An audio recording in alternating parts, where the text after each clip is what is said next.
It. When you look at him, he's about 6'1", 175, but he is capable of putting up big numbers. You can take a look at his last two contests. He's the leading scorer in the league. He's a guy that can make shots and make plays in a variety of ways. The Pacers have got to be prepared to get the ball out of his hand. Now, the last time the Pacers played, Allen Iverson had an opportunity to do something he's never done before. With the score tied at the end of regulation, he hits a game-winning shot. He's never been able to do that before, Al, so that's an unusual circumstance for him. So as I said, you've got to keep an eye on him and try to keep the ball away from him. And he was also held only 15 since returning from that ankle injury.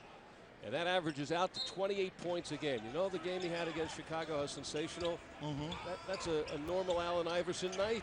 Yeah, no doubt about it. He may take that many shots and have that kind of the starting lineup. Just an all-around player, great athlete. Reminds many of a young Scottie Pippen. Isolated Iverson certainly looks like he's going for the record here tonight. How many shots already has he taken? And he has hit his last two. Yeah, he's got 3 up already. He's made 2. Here's Allen Iverson. Gets to the previous possession. You see, gets in the paint.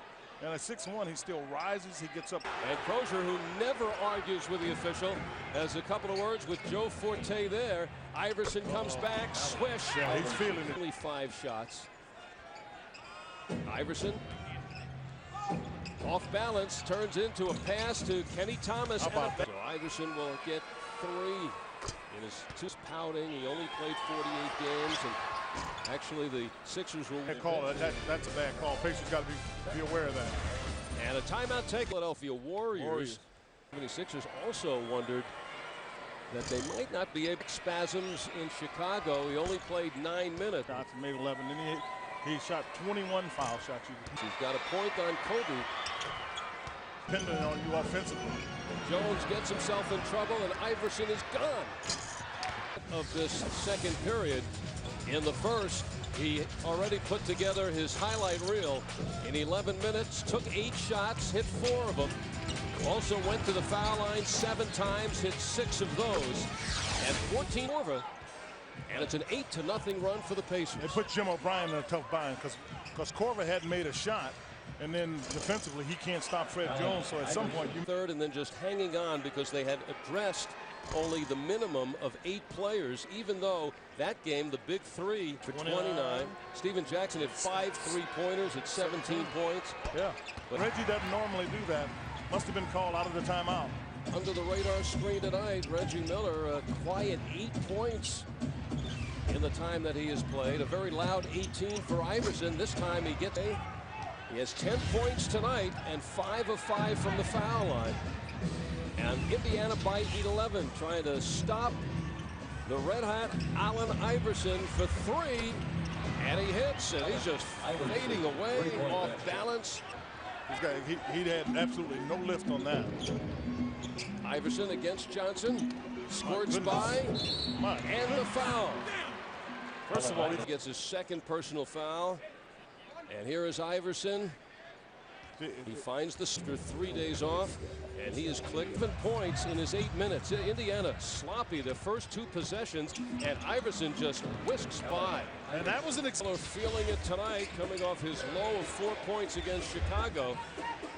Iverson with a man on him, and he still hits that. What Iverson is doing at the other end of the floor, and the Pacers again by 10. Remember, the Pacers led by 17 against Pacers. He's hit 7 of 10 from the floor. And at the other end, just had their rhythm, but it looks as though the Sixers have picked up what they're doing defensively and have gotten some people to help balance off some of the scoring. Jackson got it going for the Sixers, as well as Kevin Ollie. And there is Jackson muscling. Freddie Jones, 4 field goals, 8 points, and Freddie now hobbling. Yeah, he's hurting. Yeah, he's squinting a little bit, but he's been playing hurt. We'll see if he continues to do it. In the first quarter, if he continued that pattern, he would have sent them to 56 points. JT, well, he really explodes too. Speaking of exploding, he shoots. And Iverson on the run. Head up, looking, finds nothing, so will go himself. And that's the shot that beat the Pacers in game number 1 of Iverson. Philadelphia, of course, this year losing Eric Snow, trading him to Cleveland. Iguodala tries another 3, and there it is, 2 from downtown. 7 straight points for Philly. They lead by 2. Understand the situation and get between he and the official. And right now, 1:51 to go. Not unlike the Chicago game now, where the team just never really had much. He is averaging, let's make it now in 6 ball games. Question, can he score? Even Allen Iverson, 10 No. in the point. So the Christmas gift by the Pacers to the Sixers, who have made it 2-0 over Indiana.